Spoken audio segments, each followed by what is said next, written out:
सिंहासन हिल उठे राजवंशों ने भ्रकुटी तानी थी। बूढ़े भारत में भी आई फिर से नई जवानी थी। गुमी हुई आज़ादी की कीमत सबने पहचानी थी। दूर फिरंगी को करने की सबने मन में ठानी थी। चमक उठी सन 57 में वह तलवार पुरानी थी। बुंदेले हर बोलों के मुँह हमने सुनी कहानी थी। खूब लड़ी मर्दानी वह तो झांसी वाली रानी थी। सुभद्रा कुमारी चौहान। शत्रु दल में यदि कोई सच्चा मर्द था तो वह झांसी की रानी ही थी। अंग्रेजी सेनापति सर ह्यूरोज। पुस्तक का नाम रानी लक्ष्मीबाई।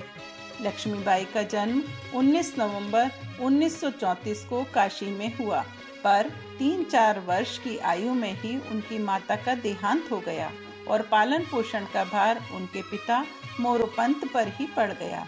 लक्ष्मीबाई बाल्यावस्था से ही तेजस्वी और अपनी बात पर डट जाने वाली थीं।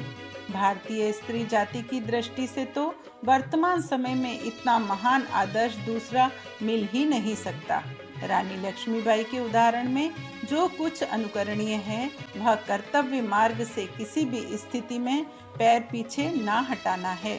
वे शस्त्र संचालन में बड़ी निपुण थी अथवा अपूर्व साहसी थी।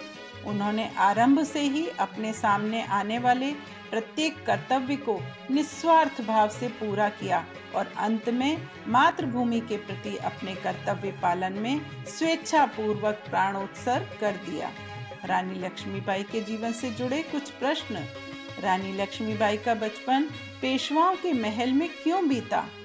महाराज गंगाधर की मृत्यु के बाद अंग्रेजी सरकार ने अपनी क्या नीति चलाई? बिठूर निवासी नाना साहब कौन थे? वे अंग्रेजों के विरोधी क्यों थे? रानी लक्ष्मीबाई ने झांसी में कितने समय तक शासन किया?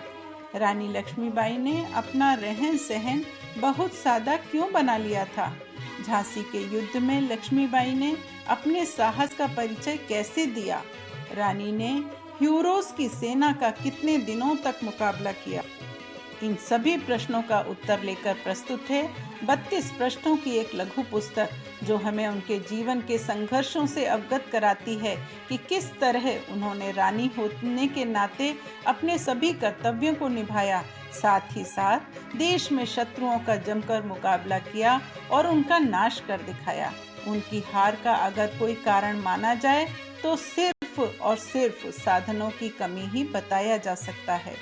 पुस्तक के सद्वाक्य। पहला, सिंह चाहे 2-4 वर्ष ही जीवित रहे, उसके शौर्य की प्रत्येक प्रशंसा करते हैं, पर कौआ 100 वर्ष जीने पर भी सिवाय झूठन के और किसी श्रेष्ठ वस्तु का अधिकारी नहीं होता है।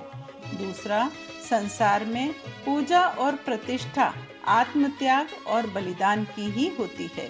तीसरा, पति के साथ जल मरने की अपेक्षा कहीं अधिक बड़ा और श्रेष्ठ आदर्श यह है कि स्त्री अपने पति के जीवन कार्य को स्थिर रखे और आगे बढ़ाए। चौथा, कर्तव्य निष्ठा प्रत्येक स्त्री और पुरुष के लिए एक ऐसा गुण है जिसके होने पर वह जीवन के किसी भी क्षेत्र में स्मरणीय कार्य करके अपना नाम चिरस्थायी कर सकता है। पुस्तक के मुख्य बिंदु। पहला, आदर्श वीरांगना रानी लक्ष्मीबाई। दूसरा, लक्ष्मीबाई का वैवाहिक जीवन। तीसरा, घर के शत्रुओं से युद्ध। चौथा, झांसी का युद्ध। पांचवा, कालपी पर चढ़ाई और भयंकर युद्ध।